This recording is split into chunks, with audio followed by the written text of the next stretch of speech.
Well, something happened alongside 9/11 that made Americans feel like maybe terrorists weren't done. I'm talking about the anthrax letter attacks. Solved but not closed. That's the word from officials looking into the 2001 anthrax attacks 8 days after the FBI's top suspect committed suicide.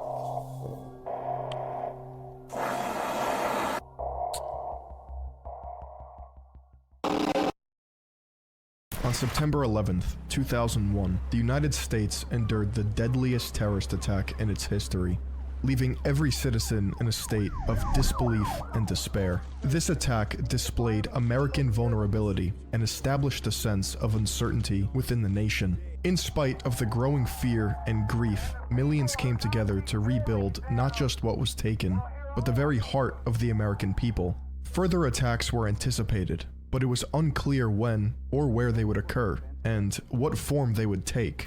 Unbeknownst to the public, another deadly plan was unfolding with the intention of harming America's people. And You cannot stop us. We have this anthrax. You die now. Are you afraid? Death to America, death to Israel.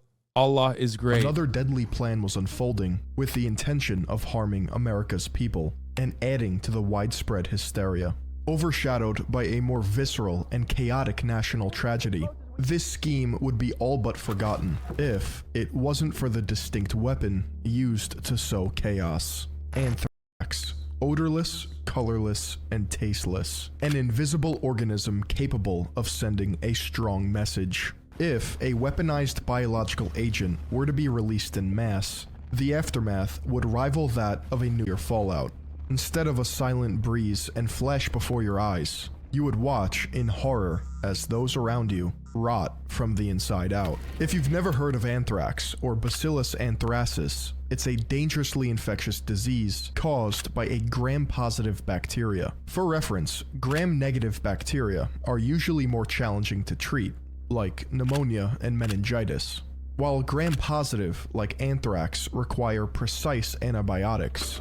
It may sound relatively safe, but the CDC categorizes anthrax as a Category A agent, one that poses an immense possible risk towards public health, with the ability to spread over a large area. There's naturally occurring anthrax, and then there's cultivations made by scientists who have molded it into either medicine or a biological weapon. It's believed anthrax originated in Mesopotamia and Egypt, alongside some of humanity's earliest civilizations, beginning with dormant spores that live among the soil. In some cases, anthrax may last years or even decades in the right environment before decaying. Most often, spores get ingested by a person or domesticated animal, a hotbed loaded with sugars and water. These essential ingredients help turn the spore into a growing cell. Once active, cells multiply while producing toxins that can cause serious illness and death, though symptoms may vary depending upon the type of exposure. The 4 types of exposure are cutaneous, which affects the skin, bringing about small sores, blisters, and an infamous black ulcer. Gastrointestinal, which affects the digestive system and causes nausea, bloody diarrhea, and high fever. Injection, which affects skin or muscle tissue, leading to redness, swelling, and a group of blisters. Lastly, there is inhalation, arguably the worst way to contract anthrax, with symptoms similar to the flu or common cold. In just a few days, the infected individual will suffer acute breathing problems that get exponentially more serious, landing them in a hospital or an early grave. Luckily, naturally occurring anthrax inhalation is incredibly rare, and when caught, is easily treatable. Some scholars like to believe that historical accounts such as Homer's Iliad and Virgil's poems detail anthrax outbreaks in the ancient world, as well as theorizing that the 5th plague that struck Egypt during the time of Moses was in fact anthrax, described as a sickness affecting livestock. We should bring it back, honestly. YOLO. In modern history, the first clinical recordings or accounts of anthrax occurred in 1752 by an unidentified doctor named Moret, and later Nicolas Fournier in 1769. One of the main founders of modern bacteriology, physician Robert Koch, documented the bacteria's ability to spread by spores and the severity of the infection on animals. In severe cases, animals are said to die between 48 and 72 hours, with blood leaking from all orifices. In the 19th century, anthrax earned itself a nickname known as the wool sorter's disease because cases were appearing frequently in the animal hair industry, although doctors could not pinpoint the organism's origin. In 1881, Louis Pasteur, a French chemist and microbiologist, created the very first anthrax vaccine by using a weakened version of the bacteria. Although the only problem I have with Philion videos is that he goes extra ham on like the background of like anthrax or whatever. I wish he would just like, you know, get to the meat of it. You know what I mean? Intended for cattle, which significantly decreased its transmission to humans. At the same time, governments were beginning to upgrade their chemical arsenal by any means necessary. In a constant bid to compete with other nations' chemical arms, countries stopped at nothing to develop the latest in warfare, with no regard for collateral damage. Around the early 1930s, Japan had shown interest in producing biological weapons, deciding to conduct research in newly occupied Manchuria.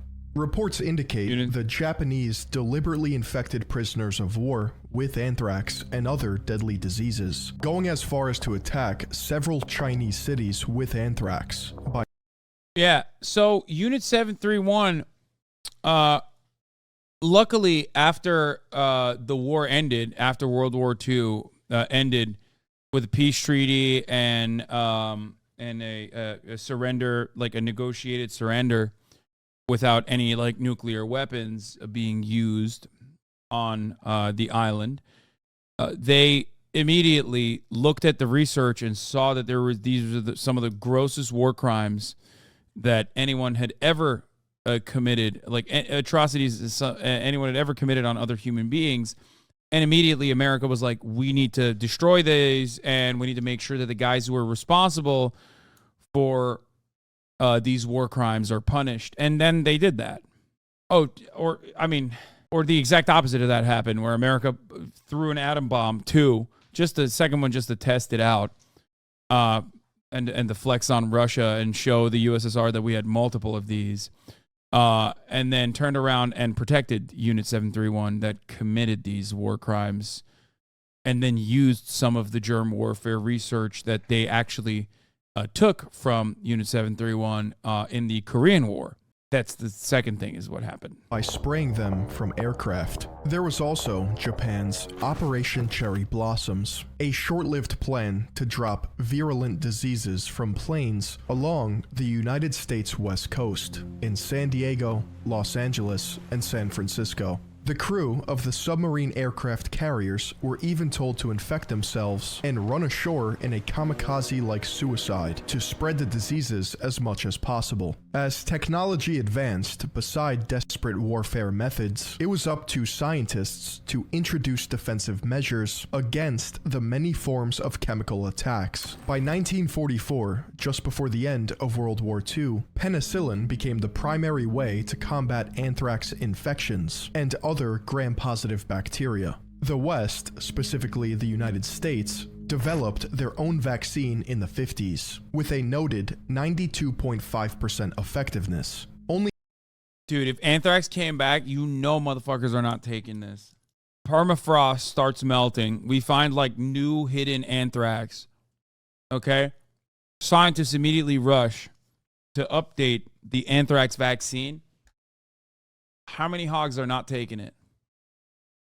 So fucking many. Holy shit. To be replaced in 1970 with an improved version that is still in use today. It may be easy to blame the Japanese and Germans for their use of weaponizing anthrax and other chemical attacks, but the United States and allies were not entirely innocent.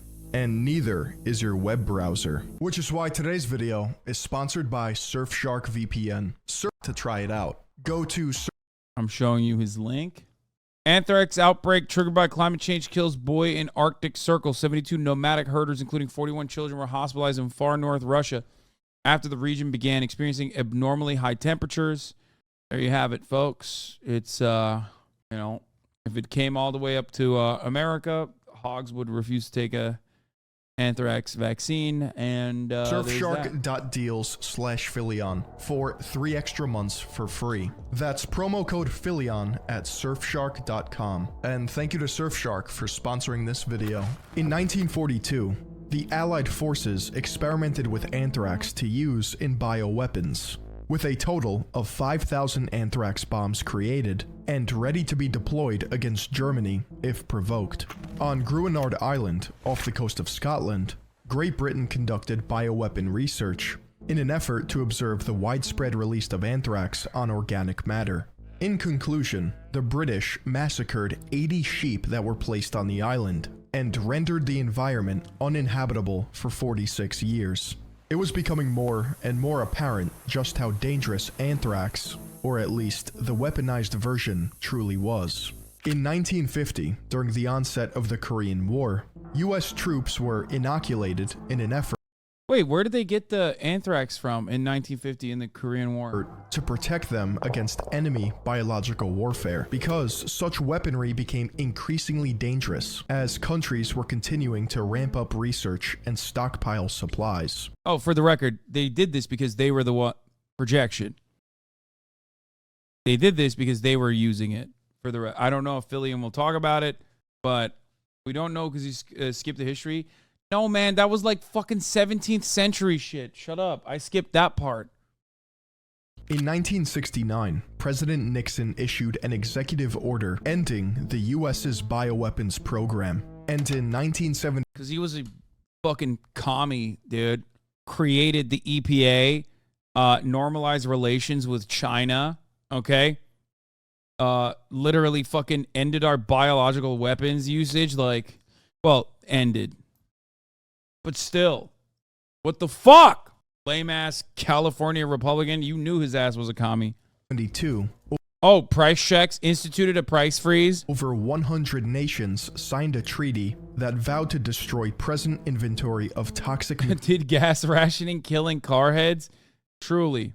material and biological weaponry. Despite the mostly global condemnation of weaponized diseases, the deadliest anthrax attack would occur 7 years after these programs in Sverdlovsk, USSR. Initially, this outbreak was recorded as occurring naturally in livestock. According to the CDC, 96 human infections were recorded, with 79 having gastrointestinal anthrax and 17 having cutaneous anthrax. 64 of the 96 infected died from their illness. When it was time to talk, USSR experts reasserted that it was a natural occurrence, and the anthrax infected the meat that was then eaten. This excuse didn't last long, probably because of the nearby microbiology lab, not far from the site of the reported infections. Just like COVID, brother. However, it would take more than 10 years for the truth to finally come out. The president of Russia at the time, Boris Yeltsin, admitted that the outbreak was caused by improper air filters of the Soviet microbiology lab. This epidemic is now known as the largest anthrax inhalation outbreak in history. Under any circumstance, it's clear certain governments spend multi-billions on researching and engineering the latest in biochemistry in order to better understand diseases. In the wrong hands, this research can be used against armies and innocent civilians without concern. On September 18th, 2001,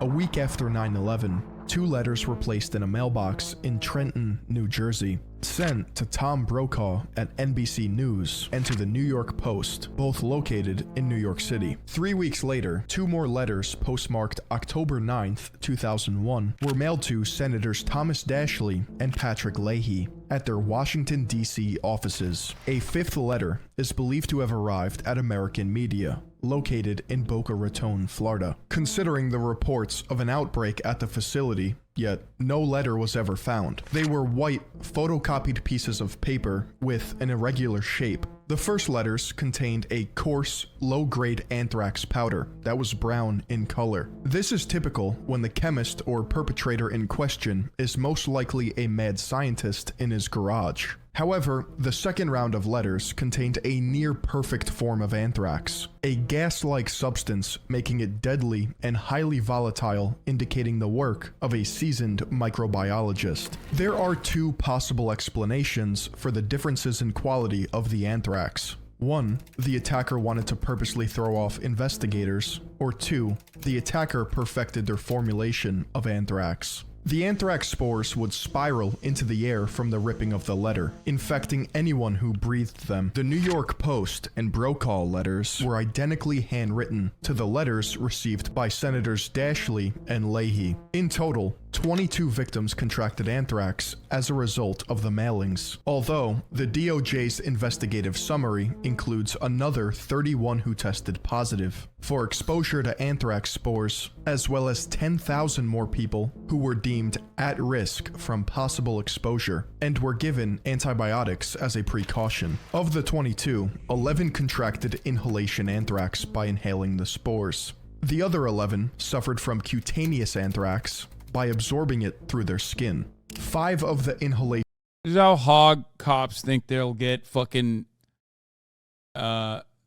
poisoned by fentanyl. victims died from their infections. Thomas Morris, Joseph P. Kersine, Kathy T. Nguyen, Ottilie Lundgren, and lastly, Robert Stevens, who was the first recorded individual to be infected, and died shortly after by contracting pulmonary anthrax, leading to the immediate creation of a joint task force between the FBI and USPIS. To find the perpetrator behind these attacks, the Amerithrax Task Force devoted 600,000 hours to investigative work, 10,000 witness interviews spanning 6 continents, 80 executed search warrants, 6,000 items of potential evidence, 5,750 grand jury subpoenas, and 5,730 environmental samples taken from 60 different locations. The task force filtered the evidence down to 48 post offices and 625 individual street mailboxes around Trenton, New Jersey, from which the anthrax letters were believed to have been mailed from. After testing each mailbox, they finally found the specific blue street side box, located near Princeton University, which came back positive for anthrax contamination. At the same time, the anthrax contained within the letters was closely examined to figure out its origin. Yeah, where could it have come from? And commercial universities assisted the FBI, using resourceful techniques, including scanning electron microscopy to find the source. The task force immediately began looking into scientists, especially those at the United States Army Medical Research Institute of Infectious Diseases, or USAMRID, to determine if anyone had any dirty laundry. It was first believed that Dr. Stephen J. Hatfill was the suspect, as numerous individuals called the FBI, suspecting him as the killer. It was also noted that he filed multiple prescriptions for Cipro around 2001, the only FDA-approved drug to treat inhalation anthrax. On another note, Dr. Hatfill created an unpublished book which involved a determined terrorist stalking Washington with a brave American researcher devoted to stopping a biodisaster. None of the hearsay or coincidences could be linked to Hatfill being the one behind the 2001 anthrax attacks. Authorities had to dig deeper, finding an old report dated from February 1999, in which Hatfill summarized the possibilities of terrorist anthrax mailings. The report was seen as a blueprint for the 2001 attacks, as it even detailed the maximum amount of anthrax powder, 2.5 grams, to use without creating a suspicious bulge. The amount used in the letters was 0.871 grams. Not long after, the media and authorities were calling Hatfill the killer. It would take another 6 years for the most crucial evidence towards the case to arrive. Microbiologists discovered the specific strain of anthrax used in the letters known as Ames, which was created from flask RMR 1029, stored in a USAMRID lab at Fort Detrick. This is when the investigation switched focus to only those with unrestricted access to the RMR flask. What? Dude, how, I mean, hopefully nothing bad happens to the samples so that like they can adequately test it, right? To see where it was where it was coming from. You know what I mean? Hatfill would be exonerated in 2008 and awarded $5.8 million because he didn't have access to the certain suites at US Amrid. The task force had the wrong guy, but they weren't far off. By searching work computers, phones, and emails within the Fort Detrick laboratory, they found— So for 6 years, the entire country blamed one guy and literally no one cared to learn the updated news?